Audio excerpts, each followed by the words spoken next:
eu sou a Samantha, este é o Arthur, que agora acabou de sair, e você está no canal dele, meu, nosso, O Cão que Lê. Seja muito bem-vindo. Hoje nós falaremos do fantástico Dois Irmãos, do Milton Ratum. Nossa, fantástico, fantástico mesmo.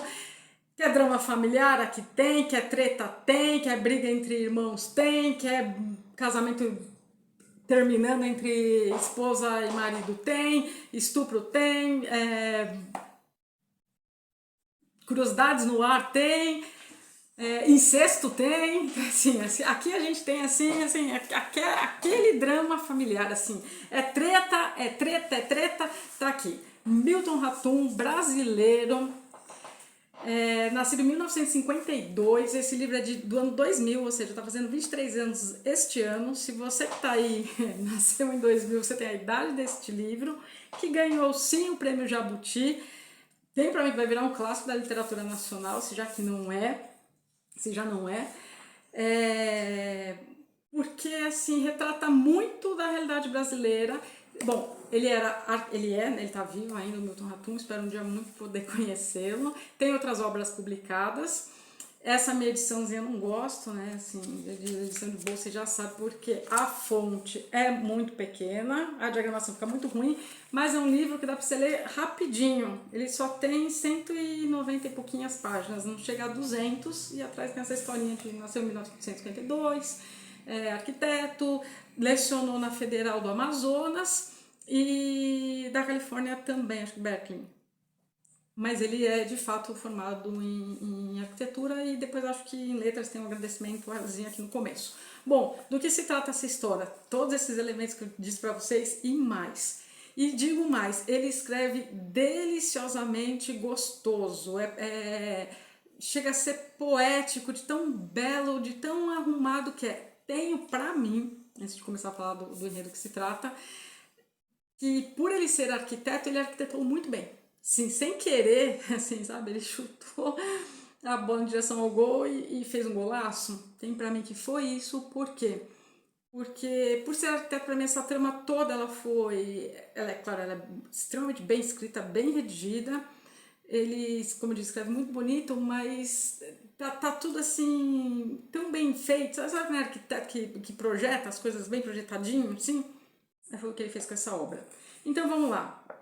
Eu vou só explicar. Começa com um preâmbulozinho de uma página e depois é seguido de 12 capítulos. Então, sim, dá para ler numa sentada.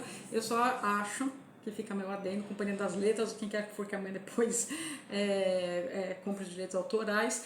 Uma obra dessa merece um livro mais bonito. Eu vou ser sempre aqui a favor, hashtag livros bonitos, porque eu gosto de livro bonito, gosto de livro capa dura, ou que não seja, mas que seja bem trabalhado, bem elaborado, porque, claro que o conteúdo em qualquer folha de sulfite a gente lê, mas quanto mais...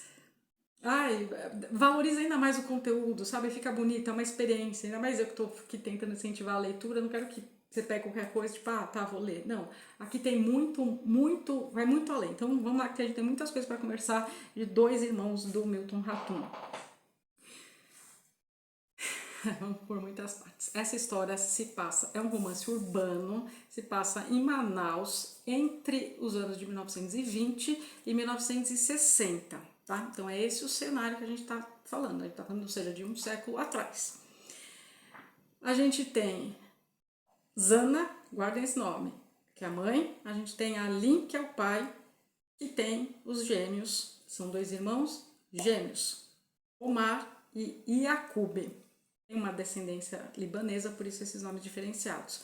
Tem uma terceira irmã também, a Rania, a irmã caçula, tá? Mas a grande trama gira em torno dos dois irmãos, Omar e Yacube. Pois bem, aí que você vai falar, Samantha, quem narra a história? A história é uma delicinha, porque ela é narrada com um personagem que é protagonista, não diria protagonista, mas o narrador é um personagem que a gente só vai descobrir lá no final, tá? Então não vou falar do narrador, que começa contando o preâmbulo e depois começa contando tudo em primeira pessoa. Então é muito gostoso que você vai acompanhando junto com ele.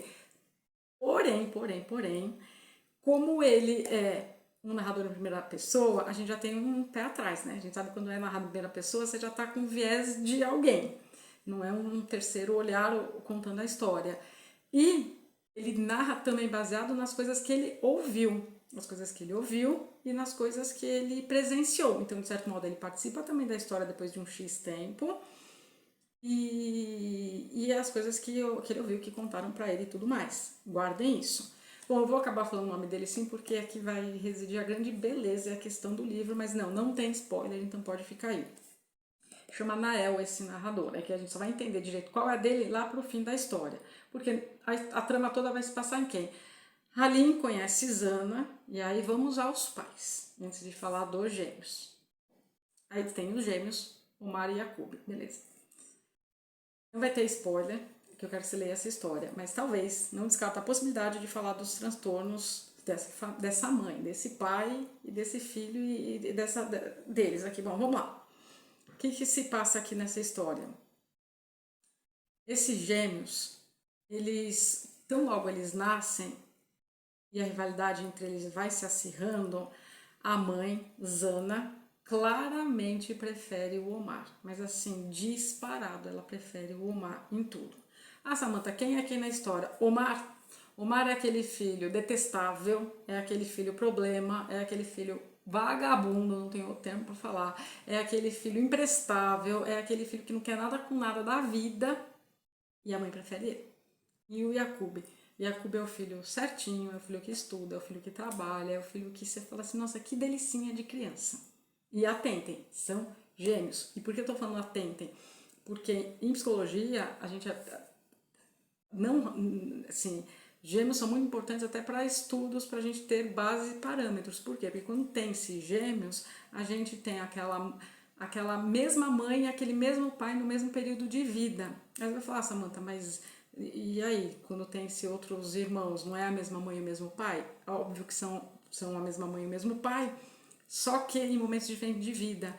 Tanto por não serem mais pais de primeira viagem, quanto por não terem mais a mesma condição socioeconômica, cultural até de antes, talvez para melhor, talvez não, as dificuldades financeiras por quais passaram ou ganhos financeiros, isso tudo faz com que a mãe e o pai já não sejam mais aquela mesma mãe e pai para o segundo, para o terceiro, para o quarto filho e assim por diante.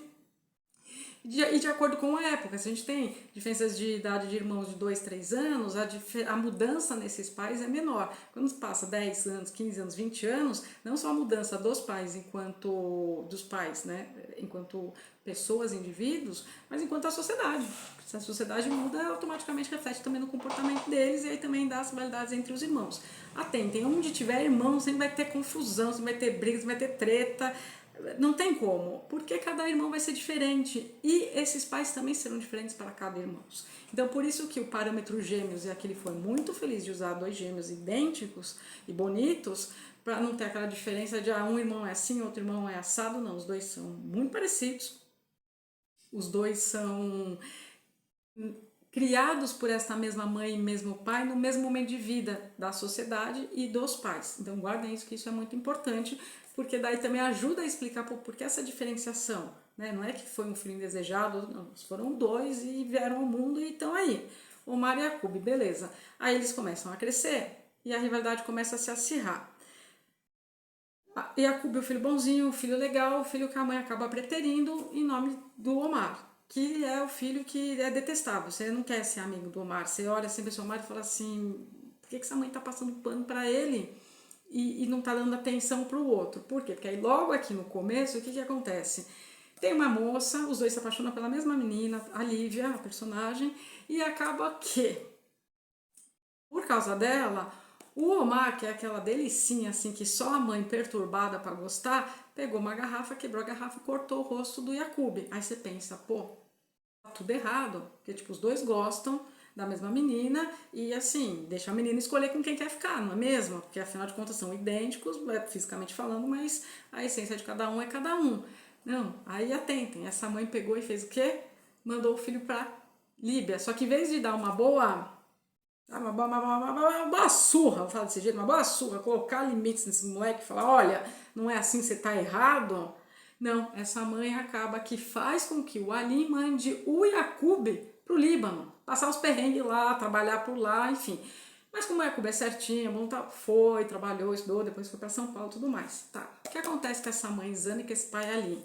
Zana é uma mãe problemática, transtorno, assim, ela tem, de verdade, é que eu me irrito, porque você vai lendo, né, como eu reli, e eu conheço várias mães dessa, dá assim uma raiva, vontade de você entrar no livro assim e socar essa mãe, assim, sabe? Você não sabe se é só a Omar ou a mãe. Eu me falo empolgada, tudo até saiu, porque cada vez que eu li xingando, gente, não vou te mentir, e pensando, gente, as pessoas precisam ler Dois Irmãos, porque isso é mais comum do que é retratado, e aqui também tá a beleza.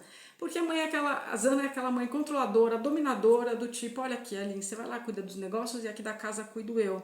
E aí esse pai é aquele pai banana, ele vai tentar te chacoalhar e falar, ô homem, faz alguma coisa, você não estava enterrado? Não, acaba só que ele meio que toma um pouco as dores do filho Jacob, não por menos, porque o Jacob não fez nada na história, aliás, não faz nada, ele só é preterido e muito injustamente pela mãe. O Omar foi preso, o Omar foi, ele agrediu o professor, o Omar, não vou contar no enterro de quem, mas ele xinga, cospe lá no meio do velório, então assim, é alguém totalmente transtornado. A Rania não foge à mãe, que é muito possessiva, que nunca deixou nenhuma mulher se aproximar dele, tá? Do Omar, é aquela mãe que só quer ele pra ela. E assim, então nenhuma mulher nunca presta. Ele foi sim apaixonado por uma mulher, Dália, roubou o coração dela, só que deles, do Omar, só que essa. Aí você pensa, não, o cara vai levar jeito na vida, né? Não, porque a mãe faz de tudo, mas assim, de um tudo, como diria uma amiga minha, pra que nenhuma mulher nunca se aproximasse dele, porque ela queria ele pra ela mesma, assim, sabe? Tipo, vai ficar aqui comigo, aquela coisa doentia, patológica, que você fala assim, não sei se o Milton Ratum tinha noção, consciência de transtornos aqui psicológicos e tal, porque senão ele, como eu disse, né, acertou, fez um golaço aí sem querer. Por isso que eu tô estudando seriamente em falar dos transtornos dos personagens. Porque essa mãe não é nada normal. E este livro desmistifica também o fato de que as mães amam os filhos igualmente. Porque não amam. E tem mãe que não gosta de filho. Então, assim, parem de idolatrar essa mãe perfeita que não existe. E não tô nem falando da mãe suficientemente boa em termos de unicórnio. Não é esse caso. A gente está falando de um transtorno severo de personalidade. Que quando a mãe tem grandes chances de passar para a filha quando ela é mulher, e passou para a Rania, que segue os mesmos padrões de comportamento da mãe. Prefere o Omar e tal. Então, assim, o Jacob é aquele assim, que você olha assim, aquela casa e fala assim: meu Deus, primeiro o pai não tá, que é ausente. Quando tá o casamento, na mesma medida que a rivalidade dos irmãos foi se acirrando, o casamento foi se desfazendo, a ponto de Halim, é que é com H, tá? Então não sei se é Halim ou Halim, mas o marido e a Zana mãe, cada um viver o teu, assim, dentro de casa, isolados. Tem se passa em Manaus, só que como eu disse, Jacob vai pro Líbano, depois ele passa pro São Paulo, ele acaba que fica com a Lívia, e aí dá a treta que não acaba nunca. A dançarina que roubou o coração do Omar, que é a Dália, a mãe fez de tudo para separar, acabou que um belo dia daí ele conhece qualquer uma, que chama Pau Mulato na história, e tipo, eu vou dar linha, sabe, com essa daqui mesmo. E ele teve que sair fugindo porque essa mãe queria ele só pra ele, só pra ele, só pra ele. Pois bem, muito bem, vamos lá. Tá já acabando, porque já não tem mais muito o que falar, porque você tem que ler. O tom é muito gostoso, aí primeira pessoa, aí a gente tá junto da história, quando você vê, você já tá lá junto, ficando com raiva e vendo tudo que essa mãe tá fazendo. Mãe problemática, mãe que... aquela mãe que existe, tá, gente? Assim, falei aqui em tom até de raiva, porque quando eu terminei esse livro eu fiquei indignada. E aqui tem uma beleza, e de novo eu acho que é a arquitetura do Milton Ratum. Porque, eu disse, né? Começa pelo fim, o preâmbulo já começa no fim com a mãe do protagonista morrendo, tá? Quando ela morre, a grande beleza desse livro, por isso que eu acho que também vai ser um clássico, e que quem gosta de Dom Casmurro e quem não leu, espero que um dia leia, tá? Não é aquele trauma de escola, lê fora de colegial, de vestibular, e nos dias de Enem e tal. É uma leitura muito gostosa, mas sabe as memes que você vê, piadinha de aí, Capitu traiu ou não Bentinho? Que tem gente que acha que sim, tem gente que acha que não. Eu mesma cada leitura acho uma coisa. Aqui, e pra mim tá equiparado a história de Capitu traiu ou não, qual dos irmãos é o pai do Noé? Ah, isso é spoiler? Não. Isso é a grande beleza do livro. É você se questionar, perguntar quem que é Omar ou Jacob, o pai de Nael. Tenho para mim que foi arquitetadamente proposital que Milton Ratum fez essa história para deixar assim no ar. Eu acho que nem ele sabe quem é o pai e se é um dos irmãos, se é qualquer outra pessoa da casa, ficou totalmente em aberto. Eu li 3 vezes esse livro. Quando você lê, agora para fazer essa última resenha, em 2011, 2019 e agora. Cada hora eu acho uma coisa, mas o que não muda, o transtorno dessa mãe, a passividade desse pai, que não deixa de ser um transtorno também, porque assim, ele não tomou as rédeas, né, da situação, ele não pôs um basta, e aí a situação vai degringolando, e você vai assim, nossa, bom, Samantha, então você contou a história toda? Não, contei o basicão bem por cima para vai e leia, e deixa aqui nos comentários o que você achou. Precisa ser lido, essa é uma das belezas, essa ponto de interrogação, e aí o grande finale, que é, você vai me perguntar, e claro, eu não vou te responder, porque você vai ter que ler para saber. Eles fizeram as pazes? Eles não fizeram as pazes? Porque, né, a gente tem 40 anos aí que se passaram, então assim, fizeram as pazes, diminuiu a rivalidade, não diminuiu, se falam, alguém tá vivo, alguém morreu. Aí você vai ter que ler Dois Irmãos para saber. E eu digo, se até o cão já leu, não vai você ler? O cão tá indignado, ele deitou ali na caminha dele, nem apareceu pro vídeo. Então, assim, leiam Dois Irmãos, leiam Milton Ratum. Eu tô feliz de ter estreado com um livro contemporâneo, por assim dizer, né? No canal nacional, que eu ainda não tinha trazido nenhum. Tem mais o que falar, porque eu tenho raiva do Omar e tenho dó do Yakub, e com certeza faltou coisa para eu falar, faltou, mas por favor, leia, deixa aqui nos comentários, e se você já leu e já leu outras obras, sim, ele tem outras obras, eu não li, e quero muito ler. Olá, meu filho, nem para dar um tchau. Gente, leiam, leiam, leiam, até o cão já leu, indicação, Dois Irmãos, Milton Ratum, e até o próximo vídeo do canal, o cão que lê, é claro.